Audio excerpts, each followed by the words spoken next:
You're building a new construction home in Austin. You walk into the design center and all of a sudden you're like, I want this upgrade, add that, put this in the cart. And the next thing that you know, you are spending 30, 40, 50, 80,000 in design upgrades, which honestly could be done post-closing and save you a lot of money. So in this video, I'm gonna share builder upgrades that I usually advise my buyers to skip, what to do instead, and wait until the end and I will tell you the ones that are best done with the builder. Quick disclaimer, of course, there's always gonna be exceptions. Some are preferences, but these are the ones that I usually see people overpaying for. And if we haven't met, I'm Jacqueline Rowland, your go-to Austin realtor. I grew up here in Austin and helping clients relocate here and make Austin their home, that's my passion. And I'm curious, where are you watching from? Drop it in the comments, and without any further ado, let's get into it. The first upgrade is light fixtures. Builders love to give you light fixture packages. Just to be quite honest, usually their light fixtures are super basic, even the upgraded ones. And trust me, you are going to pay a large premium for these light fixture upgrades. Even with my clients that are selling, if their light fixtures are dated, it's one of the first things that we change because light fixtures are fairly inexpensive.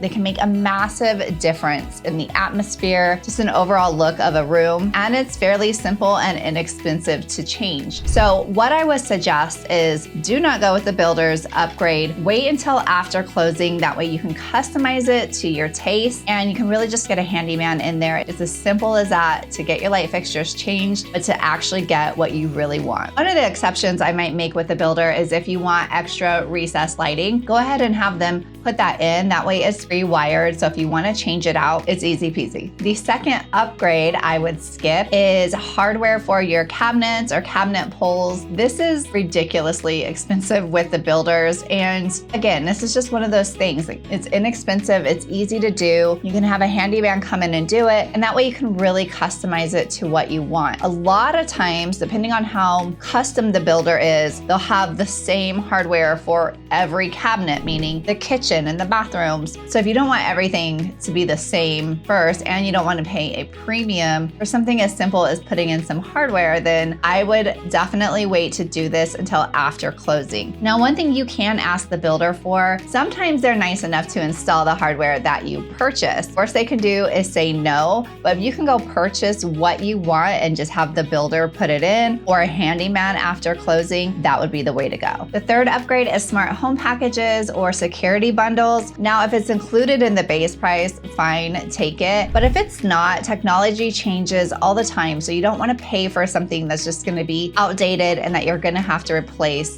a year or two from now. What I would pay for instead or pay more attention to is maybe extra outlets. So I see this a lot on outdoor patios. You might need an extra outlet if you plan to mount a TV, or we do a lot of outdoor living here in Texas. So maybe you just want some more appliances out there. Think about that in your garage if you want an extra refrigerator or something like that. Most builders do this now, but think about where you're gonna mount your TV and maybe get an outlet there so it's behind the TV and you don't have to run wires, behind the wall to the lower outlet. All right, this one, I'm not gonna lie, I'm 50-50, and that is pot fillers. They do look beautiful and they do make your kitchen look upgraded, but the truth is the sink is probably 3 steps away. So what I would suggest instead of adding a pot filler is just to use that money to get an upgraded kitchen sink. And speaking of upgrading your sink, another thing I might skip is upgrading the sinks and the faucet. So I know that sounds counterintuitive, but this is kind of the same thing with the light fixtures. These aren't anything special with the builder packages. They're pretty basic. So it depends on the quality, the design of the faucet and sinks that you're looking for. This is gonna go along with a lot of other things like doorknobs and light switches. I know when I built my home and I went to the design center,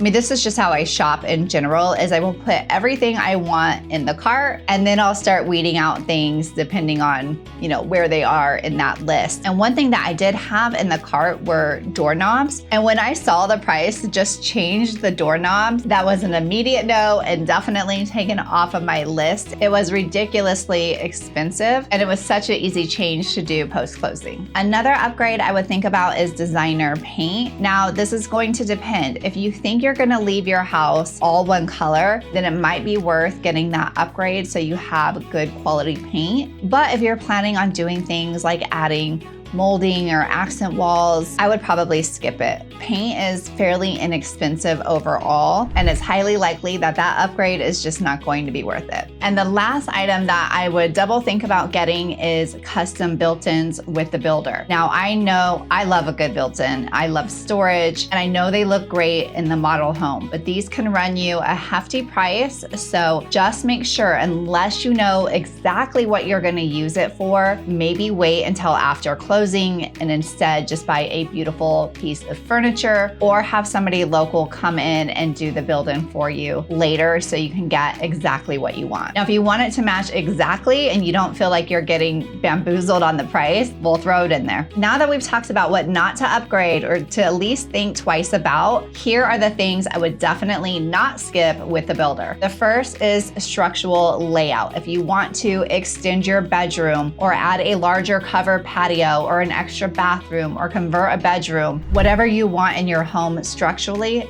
do it with the builder. That will be much more difficult to change down the road. Second is flooring. You know, the other upgrades that we skipped are primarily cosmetic, and they're not going to slow down your move. You can easily do those after closing. But having the flooring done prior to move-in is gonna make your life so much easier. Something to think about, if they have standard carpet in the primary bedroom, that's something I would think about getting upgraded, including the secondary bedrooms if it's a single-story home. A lot of times now we'll see carpet on the second floor, but overall carpet's very outdated, and you also wanna think resale down the road. Another item is backsplash and countertops. Unless you just really don't like anything that they're offering, then stick with the basic and change it later. But this is gonna be much more of a chore. It's something I did and would definitely do again, is upgrade that with the builder. Next, this goes in with a structural layout, but adding a third car garage. I've never met a buyer that regret having a third car garage. So if it's in your budget and you could do it, I would go ahead and add it. It's also great for storage and for resale later. When you're building a home, it can be a lot, it can be overwhelming, but the main philosophy is structural first and cosmetic later. Do me a favor, comment something that you wish that you would have added to your home if you've ever built a home, or something that you wouldn't add again. I'm so curious to know, because it can be so easy to overspend in the design center. Also, if you're thinking about buying a new build or moving to Austin or within Austin, feel free to reach out. I'm happy to help. Again, I'm Jacqueline Rowland, your go-to Austin realtor. Like and subscribe, and I hope to see you at the next one. Bye.